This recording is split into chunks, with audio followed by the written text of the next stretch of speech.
मध्य प्रदेश में बसों का संचालन अब मानो टेढ़ी खीर हो गया है। पहले से ही जहां टैक्स की मार से बस व्यवसायी उबर नहीं पा रहे थे, अब कोरोना काल में उनके बस के पहिए थमे हैं और बेजा टैक्स उन्हें देना पड़ रहा है।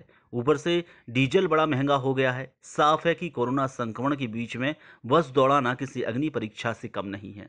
यही वजह है 36,000 से ज्यादा बसों के पहिए थम गए हैं। तो वहीं बस एसोसिएशन ने अब साफ कर दिया है कि सरकार ने अगर उनकी नहीं सुनी तो वह उग्र आंदोलन के लिए विवश हो जाएंगे। सतना बस ऑनर्स की माने तो सरकार उनकी मदद करे, यही वह लोग मांग कर रहे हैं। तो वहीं अन्य मांगों के चलते उन्होंने अपनी बातें साझा भी कर दी हैं। उन्होंने कहा है कि लॉकडाउन पीरियड के दौरान माह जून तक का टैक्स माफ होना चाहिए। बस संचालन के दौरान नई नीति बननी चाहिए। तो वहीं यात्रियों की संख्या अगर कम की जाती है तो फिर उन्हें कहीं ना कहीं और अन्य जगहों से लाभ देना चाहिए। कोरोना काल के दौरान जो बीमा अवधि 6 माह के लिए है वह बढ़ाई जानी चाहिए। ऐसी ही उन्होंने कई मांगें रखी हैं।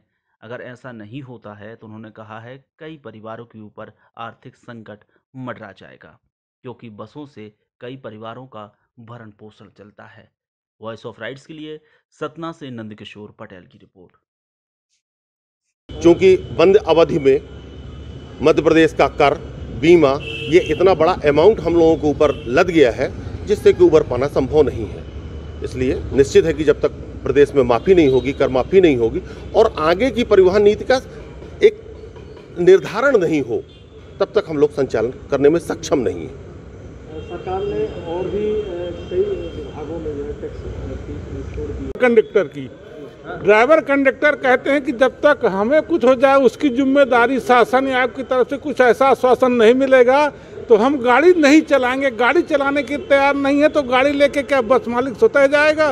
उनके लिए भी कुछ न कुछ शासन को सोचना चाहिए, ड्राइवर कंडक्टर के लिए भी, क्योंकि गाड़ी का संचालन ड्राइवर कंडक्टर को करना है, बस मालिक को नहीं करना है।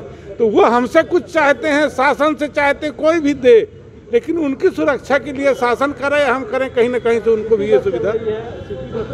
ये कलेक्टर साहब के द्वारा जो आदेश जारी किया गया अधिग्रहण का, वो भी पूरी तरह से अवैध है। जो कि समस्त जो बस ऑपरेटर हैं दूसरे जो इस माने संचालन नहीं कर पा रहे हैं, उनके लिए भी माने उनके साथ एक तरीके से विश्वासघात किया है कलेक्टर साहब ने। एक पक्षी कार्रवाई करी है, क्योंकि केवल एक रूट के लिए, मात्र सतना रीवा के लिए सिटी बस के संचालक को वहाँ चलाने के लिए अधिकृत किया गया है। जबकि अगर संचालन करना था तो मैहर, चित्रकूट, अमरपाटन जो सतना जिले के अंतर्गत आते थे, उनमें भी उनको संचालन की किसी को अनुमति देनी चाहिए थी या व्यवस्था बनानी चाहिए थी। लेकिन उनकी मंशा केवल सिटी बस संचालक को आर्थिक रूप से फ़ायदा पहुंचाने की थी, इसलिए उन्होंने उसको संचालन करने की अनुमति दी। और शहर के अंदर जो सिटी बस संचालित हो रही है वो बिल्कुल भी नहीं हो रही है। उसमें भी 4 बसों का परमिट है, उनमें से एक बस दिन भर में शायद ही चल पाती है और बाकी 3 बसें खड़ी हैं, उसका कोई परमिट नहीं है, वो अधिग्रहण करके चलाई जा रही है। वो भी अवैध है, क्योंकि आरटीओ ऑफिस खुला हुआ है। अगर किसी को वाहन संचालित करना है तो टैक्स जमा करके परमिट उठा के वाहन संचालित करेगा, ना कि अधिग्रहण के रूप में करेगा। नियम है क्या? शासन की रेवेन्यू को मिली भगत करके नियम है कलेक्टर अधिग्रहण करके इस तरह के अधिग्रहण केवल उसके लिए किया जा सकता है जब कोई प्राकृतिक आपदा है या किसी को निःशुल्क आपको पहुंचाना हो। उसमें उस अधिग्रहण में साफ साफ लिखा हुआ है कि किराया लेके वाहन संचालक वाहन संचालन करे, जो कि टोटली अवैध है। अधिग्रहण में ये कहीं नहीं है कि वो किराया वसूल सके यात्रियों से। वो तो प्लान 25% कर चुके हैं बेचारे। कोई मजदूरी करने लगा, कोई कहीं नौकरी कर रहा, भूखों मर रहे हैं।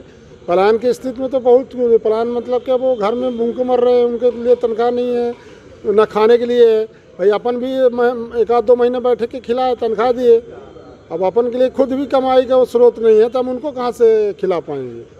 अब पलायन करने के लिए मजबूर सरकार कर रही है। सरकार की दायित्व है, सरकार की जिम्मेदारी है, हमारी भी जिम्मेदारी सरकार की है। सब बड़े बड़े फैक्ट्री उद्योग वालों को सपोर्ट किया जा रहा है। अब बस वाला बेचारा मोटर मालिक ही सबसे कमज़ोर है, जिसको कोई शासन द्वारा सपोर्ट नहीं मिल रहा है। मोटर वाले भी दूसरे मोटर मालिक हमारे यहाँ एक बस मालिक इसी चक्कर में उसका कर्जदार था तो आत्महत्या कर लिया, सुसाइड कर लिया। कंपनी दबाव बना रही थी किस्त लेने का, वो कर्जदार